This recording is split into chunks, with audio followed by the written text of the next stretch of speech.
Hello, everybody. It's Sephiroth4 for the year in review. It's a new year. Happy New Year. This past year was really mixed. Definitely, I don't know if I want to even say that I'm going to remember it for good because a lot of really good stuff happened. A lot of really bad stuff happened, especially to people I know. It seems like all around most people did not like this past year. But let's talk about it a little bit, I guess. Usually for these reviews, I go for like world events and famous people that passed away, and I'm not going to do that today for the most part because I don't want to focus on the negatives that much. I think our brains do that enough already. There's a few things I'll touch upon, but yeah. Start off. And again, I'm not going to do too much into this either because I do a video in April talking about my Let's Play years, but this year was very light on Let's Plays for me. We finished up Pokemon Colosseum, we played Super Paper Mario, Crisis Core Reunion, Wheel of Katamari Reroll, and I'm in the middle of Bioshock 2. So yeah, only 5. Only 5 series. But that's because I started school this year, and that kind of took up all of my time. Also not feeling well a whole bunch of the time. Didn't really go too well. As for game releases, in no particular order, games that I bought anyway. These are games that I own. There's a bunch of games that came out that I do not own. Yeah, if you want to tell me like your top 10 games in the comments or whatever, or your favorite games of the year or something that surprised you, maybe, feel free to say so. But Fire Emblem Engage came out at the very beginning of the year, I think. Future Redeemed, the DLC for Xenoblade 3. Super Mario RPG remake came out a couple months ago. I finished playing Horizon Forbidden West, and the DLC, the Burning Shores DLC, came out this year. I also finished Great Ace Attorney 2, which was really good. Tears of the Kingdom obviously came out this year. Sorry. Mr. Saito, which was made by same person that did Rakuen, which I have not gotten to play yet, but I do own it. Rain Code, which is made by the Danganronpa guy, Kodaka, which was really good. Theatrhythm Barline, which I still need to play more of, but I did play a whole load of. Final Fantasy 16 came out this year, as well as Pikmin 4. On the mobile side, Pokemon Sleep and Final Fantasy VII Ever Crisis, which I both play a lot. Katamari Reroll obviously came out. We Love Katamari Reroll came out this year as well. Sea of Stars was a huge release, as well as the Mega Man Battle Network collection. Star Wars Jedi Survivor, Pikmin 1 and 2 also came out like a month before Pikmin 4 or something. DLC for Tales of Arise was very good. DLC for Pokemon, obviously, both of them. Holocure was put on Steam. Oxenfree 2, which I only today realized came out in like July. Baldur's Gate 3, which I own as of last week. And Super Mario Brothers Wonder, which was super good in October. Out of all those, there's a lot of games. There's a lot of games there. It was interesting to put together a top 10 list because sorry, I'm recording this later in the day. Usually don't, but it's interesting to put together a top 10 list because I wasn't really sure where to order some of the things. Like, I knew what my game of the year was, and I knew what my top 3 were, but everything else was just kind of, I'm not sure. So yeah, here's my controversial takes of the day. Number 10 is Baldur's Gate 3. And that's a weird spot to put it. I don't think it's number 10 on anybody's list. It's usually higher up, but that's only because I got it last week and I'm 3 hours into it. It's really good so far. I'm loving it. Terrible at the battle system, but I haven't played it enough to like rank it higher yet. But I really like it so far. Number 9 is Rain Code, Master Detective Archives Rain Code, which I did play to completion, and it was super good. Would I rank it the same as a Danganronpa game? Probably not, but I really like the characters. I really like the story, good twists and everything. It was a solid game, and it's number 9. Number 8 is Fire Emblem Engage, which I really liked. Apparently, that is not a popular opinion. I know a lot of people that hate it, but I thought it was good.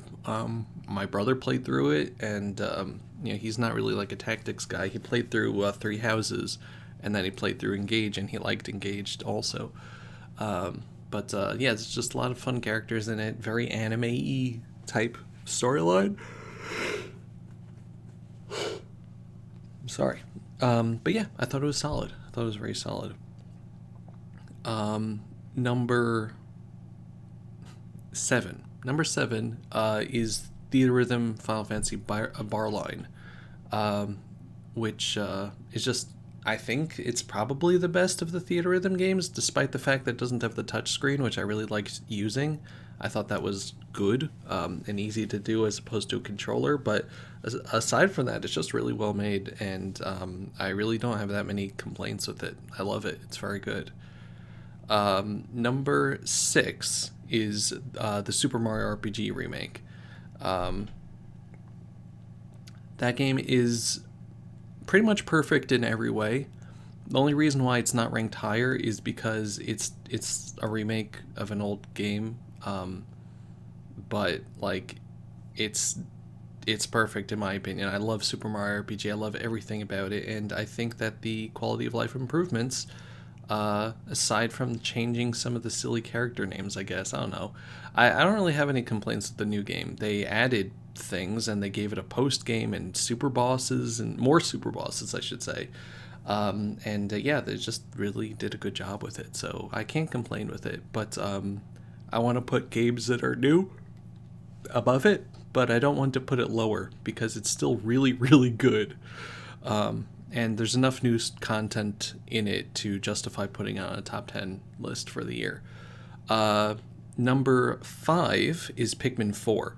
I originally was putting this higher, but then I played a whole bunch of better games. Pikmin 4 is super good. I liked it from beginning to end. I would honestly give it like a 9.5 or a 10. So full of content, but like it didn't feel short, but didn't feel way too long. Like they fit like the right amount of stuff into there, and I was just really impressed with it.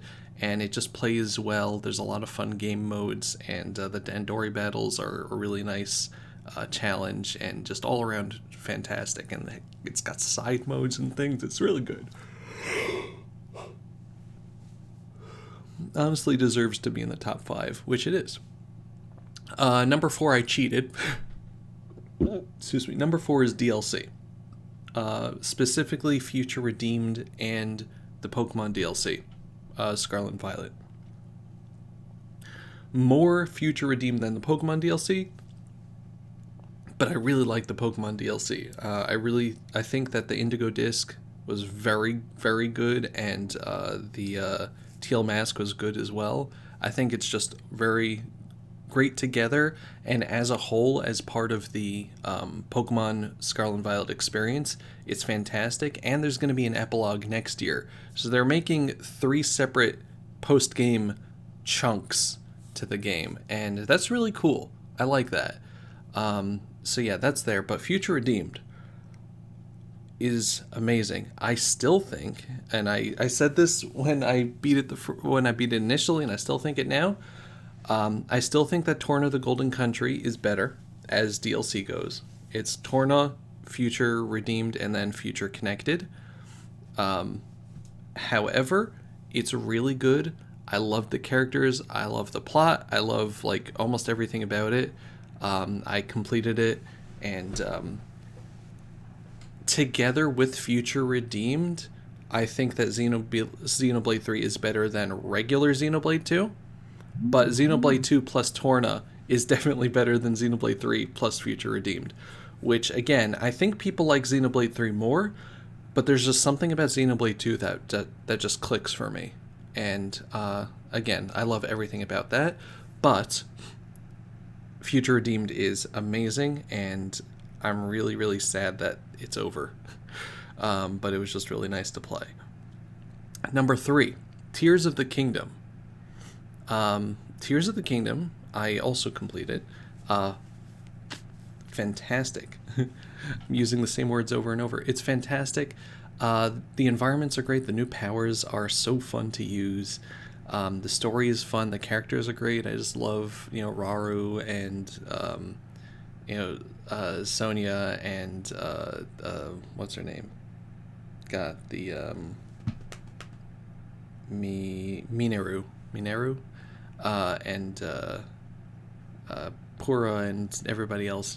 It's just fun. There's a lot of good characters, a lot of silly points, a lot of serious points, a lot of interesting things. Ganondorf obviously features heavily, and just a lot of really good things that they changed from Breath of the Wild. How would I compare it to Breath of the Wild? I don't know. I didn't feel the same sense of wonder, but that's probably because I had played Breath of the Wild for years now. So like playing the same type of game again doesn't give you the exact same feeling of something of a breath of fresh air. But it's still just solid all around for me. Like I didn't dislike any part of it. The underground, the depths were amazing. The sky stuff was cool. Just like the different things you could do, the dragons and the boss fights were really fun. So yeah, it's number 3. Number 2 and number 1, very, very hard. The number 2 choice was originally number 1 until I played the other game. But yeah, number 2, Final Fantasy 16. Final Fantasy 16 was amazing. I haven't had this kind of reaction to emotional reaction to a Final Fantasy game since 10. It's been a while. Like 7, and everything involved with 7 is just near and dear to my heart. 10 is near and dear to my heart. 5, 6, 4, 10-2. Actually, I really liked 10-2. I thought 15 was okay. Really didn't get into 13. 12 really didn't grab me either, but maybe I need to play more of it. But yeah, 16 just had it. It just had it.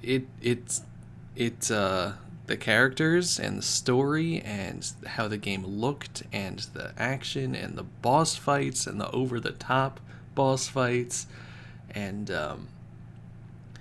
just everything all together. That game was unbelievable. And DLC came out and I haven't played it yet, but I really, really want to. I just need time. But yeah, that game, beautiful. However, and again, that was my game of the year, over Tears of the Kingdom and over Pikmin 4, which again, Pikmin 4 was originally like higher up for me. But number 1 slot goes to a game that I think is perfect in actually every way, which is Sea of Stars. Sea of Stars, I've been following for a long time because I was part of the Kickstarter, and I don't know what I can say about the game that won't be a disservice to it. It's modeled after the Chrono Trigger style SNES RPGs, and it just has so much charm. The pixel graphics are perfect and beautiful, while they look modern and classic at the same time. The music, it's the same way. It's just absolutely beautiful. The battle system is super engaging, and you really have to think about what you're doing, but it's not brutally hard that if you make a mistake you're dead. You can technically brute force your way through it if you really want to. Some battles I did because I was lazy. But the characters are all really fun. The story is interesting. It connects to the messenger. There's a ton of side quests and side content to do. and there's just like fun games in it to play, and just two worlds to explore in it, and so many things. And it's relatively short, but it's not also. There's also New Game Plus, which I haven't done, but I don't think there's like anything substantial in it. But there's also like a post game with a better ending and things like that. And yeah, just every part of that game was beautiful and perfect. And the wait was so worth it.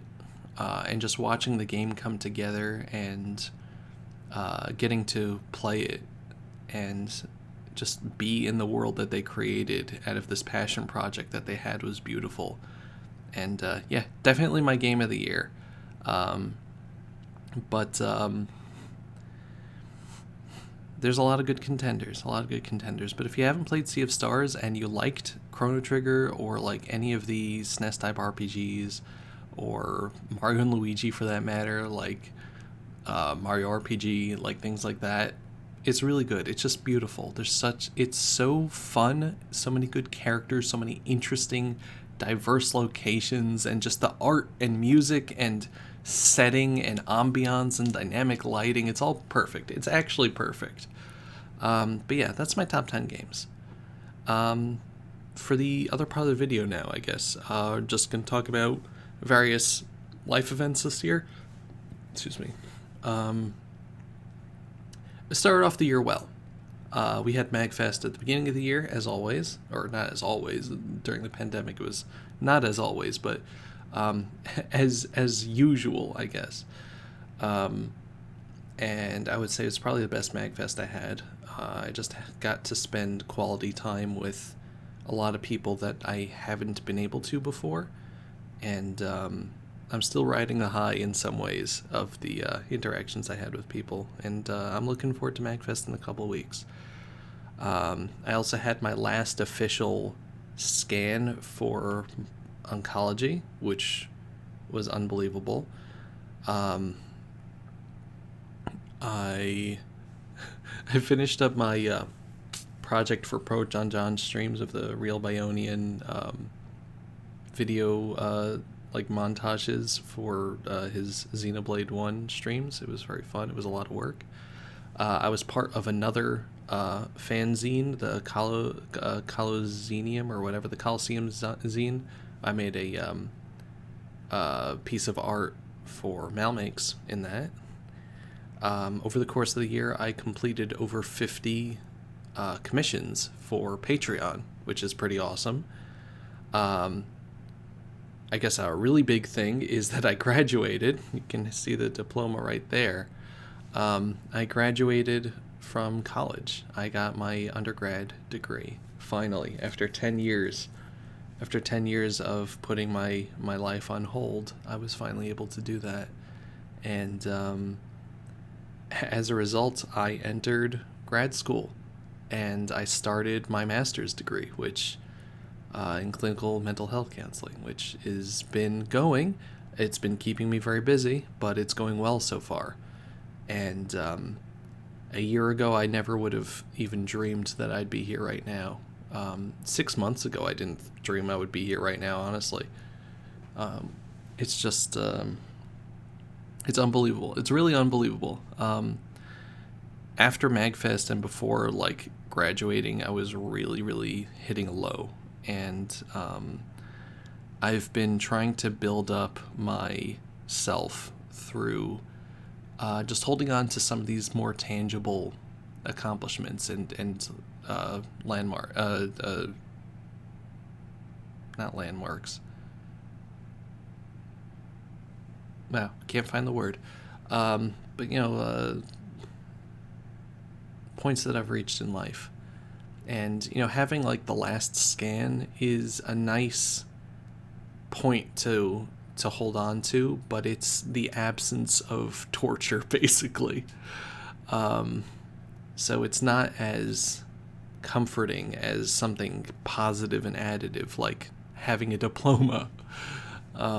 So that's really something that I can hold on to, where I can finally feel myself moving forward and not just having a lack of moving backward. So it's been a very different feeling, and I appreciate it. As a result of being in school, I've done a lot less videos and streams this year, which stinks. I feel a lot more disconnected from everybody, which also stinks. It's for, good reason, but I wish that I could balance things a little bit more.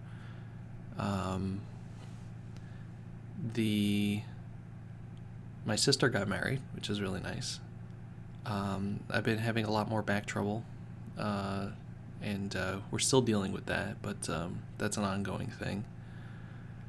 And I guess the other thing just to deal with is world events, the situation in Israel following the October 7th attack, massacre, and aside from what's the war in Israel and worries about the family, just seeing the incredible rise in anti-Semitism and hate on social media and in the world in general, but in my local circles as well. And I've really, really become disgusted with a lot of discourse on social media, Discord, Facebook, and it's been sad to see. Like, there's certain people that I just don't want to talk to anymore now. I've had to curate my experiences a lot more, and stuff still gets through, and it's just depressing because people aren't being helpful, they're just being hateful, and it's been very isolating. I put a whole bunch of videos on the channel here talking about, experiences of being a Jew and, thinking about things, and for the most part it was well accepted. A bunch of people did attack me for saying that maybe you should think about the things that you say. And I feel like I've mostly isolated myself, or I am isolated community-wise because of what's been going on and the differences in opinion of people online with my idea that maybe the Jews have the right to live somewhere. But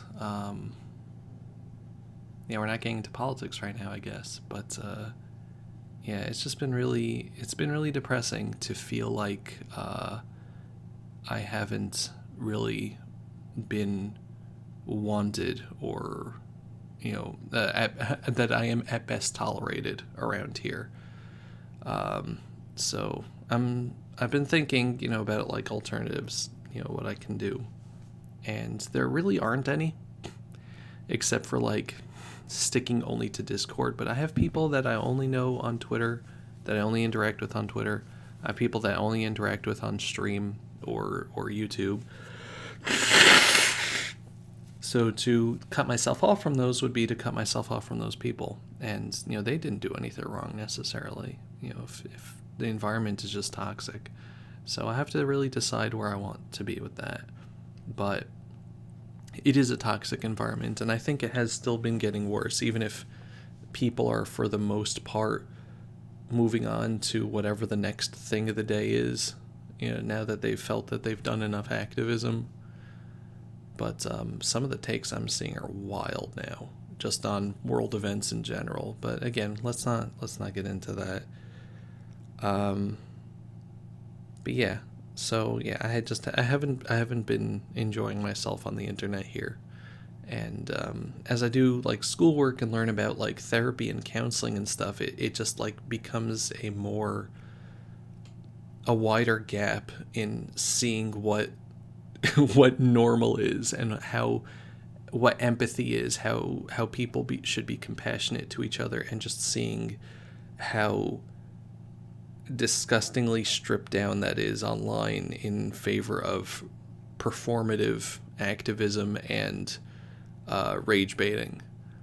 So yeah, I guess my message is just to think about